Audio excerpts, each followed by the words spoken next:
ప్రపంచంలో భారీ బహిరంగ సభలు నిర్వహించడంలో బీఆర్ఎస్ పార్టీ ప్రపంచ రికార్డుల్ని తిరగరాసింది.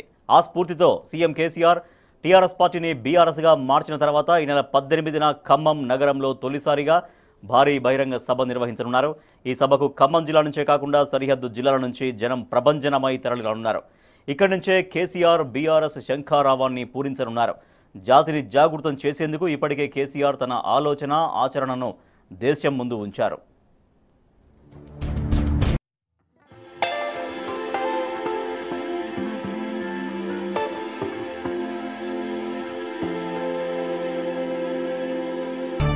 తెలంగాణ ఉద్యమంలో యావత్ జాతిని జాగృతం చేసేందుకు ఉద్యమ నేతగా టీఆర్ఎస్ అధినేతగా నాడు కేసీఆర్ ఎంచుకున్న అనేక రూపాల్లో బహిరంగ సభలు కీలక భూమికను పోషించాయి.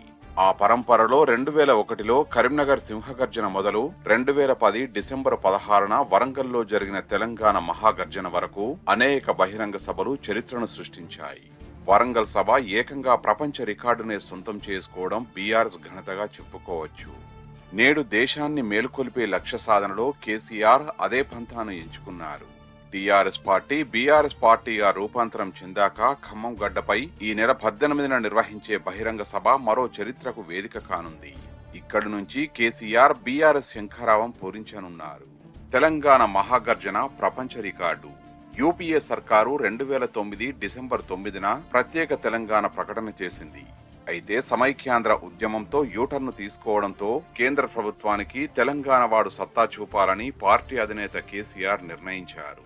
వరంగల్లోని ప్రకాష్ రెడ్డిపేటలో 2010 డిసెంబర్ 18న నిర్వహించిన తెలంగాణ మహాగర్జన బహిరంగ సభ ప్రపంచంలోనే టాప్ 10 జన సమీకరణల్లో ఒకటిగా రికార్డు సృష్టించింది. 1980లో గాంధీ నిర్వహించిన దండి ఉప్పు సత్యాగ్రహం, అమెరికాలో మార్టిన్ లూథర్ కింగ్ సభ, ఇలా ప్రపంచంలోనే అతిపెద్ద జన సమీకరణల జాబితాలో తెలంగాణ మహాగర్జన కూడా ఒకటని న్యూయార్క్ టైమ్స్ పత్రిక ప్రత్యేక కథనం ప్రచురించింది కూడా.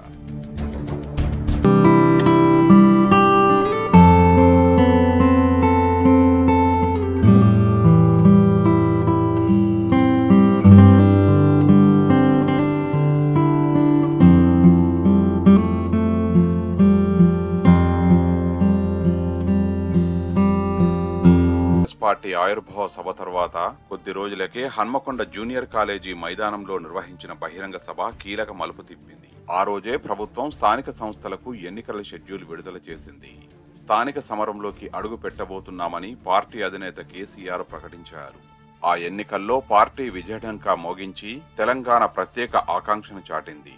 అలాగే 2003లో వరంగల్లో నిర్వహించిన తెలంగాణ జైత్రయాత్ర పేరుతో నిర్వహించిన భారీ బహిరంగ సభ తెలంగాణ వాదాన్ని జాతీయ స్థాయిలో బలంగా వినిపించింది. అంతేకాదు కాంగ్రెస్ పార్టీ బీఆర్ఎస్ పొత్తు పెట్టుకోవడం, ఆ పార్టీ నేతృత్వంలో ఏర్పాటైన కేంద్రంలోని యూపీఏ-1 ప్రభుత్వ కనీస ఉమ్మడి ప్రణాళికలో తెలంగాణ చోటు సాధించడం, రాష్ట్రపతి ప్రసంగంలోనూ తెలంగాణ ఏర్పాటు అంశం చేర్చేలా చేసింది. మహబూబ్ నగర్ జిల్లాలో నిర్వహించిన భారీ బహిరంగ సభ అప్పటి రాష్ట్ర ప్రభుత్వం పాలమూరు ఎత్తిపోతల పథకం చేపట్టేలా చేసింది. భూపాలపల్లిలో నిర్వహించిన సభ కాకతీయ థర్మల్ పవర్ ప్రాజెక్టు నిర్మాణానికి దోహదం చేసింది. టీఆర్ఎస్ నుంచి గెలిచిన ఎమ్మెల్యేలను నాటి సీఎం వైఎస్ఆర్ కొనుగోలు చేసి తెలంగాణ వాదం లేదని నిరూపించే కుట్ర చేసినప్పుడు 2007లో వరంగల్లోని ప్రకాష్ రెడ్డిపేటలో నిర్వహించిన తెలంగాణ విశ్వరూప సభ నేతలు అమ్ముడు పోవచ్చు కానీ ప్రజలుగా తెలంగాణ వాదానికి కట్టుబడి ఉన్నామని నిరూపించదలుచుకున్న కేసీఆర్ సంకల్పం సుదృఢంగా నిలిచింది.